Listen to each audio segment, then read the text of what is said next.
त्यांना देखील या ठिकाणी व्यवहार बंधन करतो। उपस्थित सर्व व्यासपीठ उशीर झालेला आहे, त्यामुळे नाव घेत नाही। स्थानिक स्वराज्य संस्थेच्या निवडणुकीच्या अनुषंगाने आजची या ठिकाणी आत्तेगाव जिल्हा परिषद आढावा बैठक या ठिकाणी संपन्न होत आहे। खरं तर रोहित दादांनी मागे सांगितलं की खूप शॉर्ट नोटीस मध्ये ही बैठक या ठिकाणी कॉल केलेली आहे। कालच या बैठकीचं नियोजन ठरलं आणि लगेच युरोप देऊन ही बैठक या ठिकाणी कॉल केली। कमी वेळात इतकी उपस्थिती, खरंच या सर्व उमेदवारांचा उत्साह वाढवणारी ही उपस्थिती आपली आहे। आज नुकताच नगरपालिकाच्या निवडणुका या राज्यभरात झालेल्या आहेत। सन्माननीय या देशाचे पंतप्रधान नरेंद्र मोदी साहेब असतील, या राज्याचे मुख्यमंत्री देवेंद्र फडणवीस साहेब, राज्याचे उपमुख्यमंत्री सन्माननीय एकनाथ शिंदे साहेब आणि आरपीआयचे मंत्री आपले रामदास भाई आठवले, या सर्वांच्या नेतृत्वाखाली या निवडणुका पार पडल्या आणि या निवडणुकांमध्ये या महायुतीने 90% स्ट्राईक रेट ठेवलेला आहे। आणि खरं तर यापूर्वीच्या जेवढ्या निवडणुका झाल्या याच्यामध्ये एवढा स्ट्राईक रेट आपण कधीच पाहिलेला नाहीये। आणि हा स्ट्राईक रेट आपल्याला आता आपल्या जबाबदारी सर्वांमध्ये की हा स्ट्राईक रेट आगामी जिल्हा परिषद आणि पंचायत समितीच्या निवडणुकांमध्ये सुद्धा राहिला पाहिजे। आरपीआय महायुतीचा झेंडा हा पंचायत समिती आणि जिल्हा परिषदेवर सुद्धा या ठिकाणी याच्या पुढे फडकला पाहिजे, याकरता आपण सर्वांनी सज्ज झालो पाहिजे।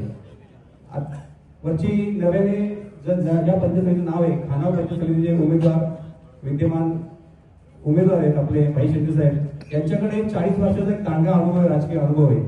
त्या तुलनेने आपले 2 उमेदवार आहेत, जरी नवीन असले उमेदवार मेडिते असतील, रेशमाते असतील, तरी त्यांच्या मागे जो अनुभव आहे म्हणजे नरेश पाटील साहेब या जिल्हा परिषद मतदारसंघात ज्यांनी प्रतिनिधित्व केलंय, सभापती पद त्यांनी या ठिकाणी उपभोगलंय, खूप काम या ठिकाणी परिसरात त्यांनी केलेलं आहे। त्यांचा दांडगा अनुभव या उमेदवारांच्या पाठीशी आहे। त्यामुळे मला वाटतंय की ही निवडणूक आपणासाठी कठीण नाही, परंतु कठीण नाहीये पण तेवढी तितकी सोपी सुद्धा आपण समजून चालणार नाही। कारण आपण सोपी समजलो तर आपण सर्व सुस्तावतो आणि सुस्तावलो की आपल्याकडून कुठेतरी कामामध्ये कचराई होते, कुचराई होते, तर असं होता कामा नये। ही ग्रामीण भागातील कार्यकर्त्याची निवडणूक आहे, त्यामुळे आपल्याला जसं आपण ग्रामपंचायतीचं नियोजन करतो त्या पद्धतीतच आपण या ठिकाणी मायक्रो प्लॅनिंग ग्रामपंचायतीप्रमाणे आपण केलं पाहिजे।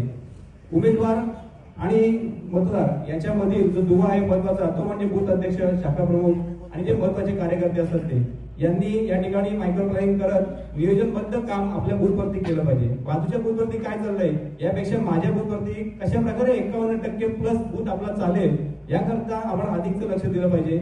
येणाऱ्या निवडणुकीमध्ये आपण सर्वांनी या पंचायत समिती जिल्हा परिषदेवरती आपला झेंडा फडकवण्यासाठी, महायुतीचा झेंडा फडकवण्यासाठी सज्ज होऊयात। या सर्व उमेदवारांना विजयी करण्यासाठी कोणतीही कसर न ठेवता आपण कामाला लागूयात, एवढीच या ठिकाणी मी तुम्हाला आवाहन करतो। थांबतो। जय हिंद, जय महाराष्ट्र।